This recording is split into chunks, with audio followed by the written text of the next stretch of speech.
안녕하세요, 김범석 수의사입니다. 오늘은 귀청소 얘기를 해볼 건데요. 강아지 보호자분들이 특히 어린아이들, 한두 살령의 아이들을 데리고 있는 보호자분들께서 자주 하시는 말씀 중에 하나가 우리 아이가 귀가 안 좋은데 알러지인가요? 이런 말씀을 많이 하시는데요.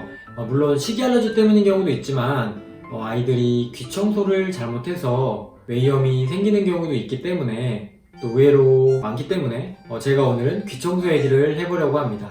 보통은 보호자분들께서 아이들 귀 청소라고 하면 귀 세정제를 아이들 귀에 억지로 들이붓고 귀를 막 마사지하고 아이들이 귀를 털게 되면 귀 세정제랑 귀지가 밖으로 나오는 걸로 이게 귀 청소의 끝으로 생각을 하시는 경우가 많은데 이게 물론 나쁜 방법은 아니고 귀 세정이 잘 되기도 해요. 잘 하기만 하면. 근데 아이들 귀는 사람과 다르게 수지기도와 수평기도로 나눠져 있기 때문에 귀 세정제가 귀 안에 갇혀서 귀를 계속 자극하게 되고 귀가 자극이 되면은 귀 안에 기지샘에서 기름 성분의 물질을 계속 분비하게 되거든요.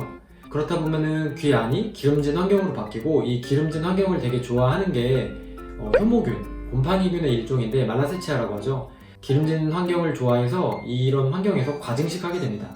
그래서 말라세치아 외염이 생기는 건데요.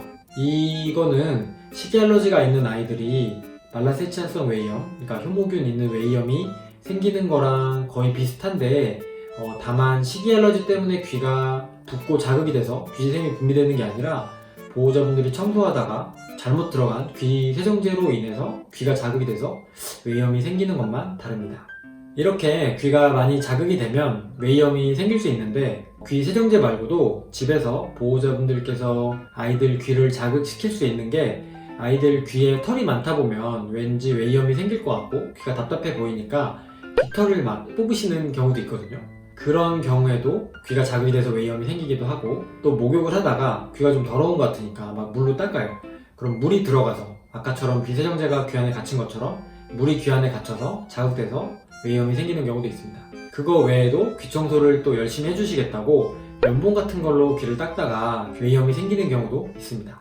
식이 알러지가 있어서 외염이 계속 생기는 아이들이거나 아니면 귀가 완전 덮여 있어서 외염이 자주 생기는 아이들의 경우를 제외하고는 대부분의 아이들은 보호자분께서 매일매일 집에서 귀 세정제를 귀 안에 넣어가면서까지 귀 청소를 해주실 필요는 없습니다.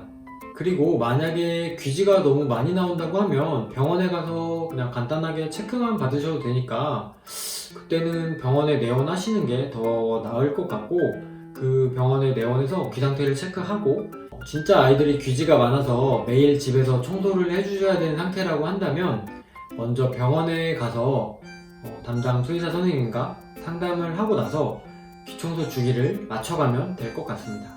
그게 아닌 일반적인 어린 아이들이라고 하면은 일주일에 한두 번 정도 보호자분들이 귀 세정제를 화장솜 같은 데 묻히셔가지고 귓바퀴를 부드럽게 닦아주시면 됩니다. 또 아이가 귀지가 너무 많고 악취가 난다거나 아니면 또 귀지가 너무 많아서 귓바퀴까지 막 밖으로 흘러나오는 정도라고 하면은 그때 집에서 무리하게 귀 세정을 하지 마시고 병원에 내원해서 상담을 받아보시는 게 좋은데 병원에서는 다른 한 분이 보정을 하고 귀 청소를 하니까 그나마 좀 되는데 집에서는 그게 잘 안 되니까 또 아이들이 보호자분 앞이니까 말을 잘 안 들을 거거든요. 그래서 귀 청소가 어려운데 그 위에 귀 세정제나 연고 같은 게 들어가면 귀지 위에 연고나 세정제가 계속 쌓이기만 해서 귀지가 더 늘어나기만 하거든요.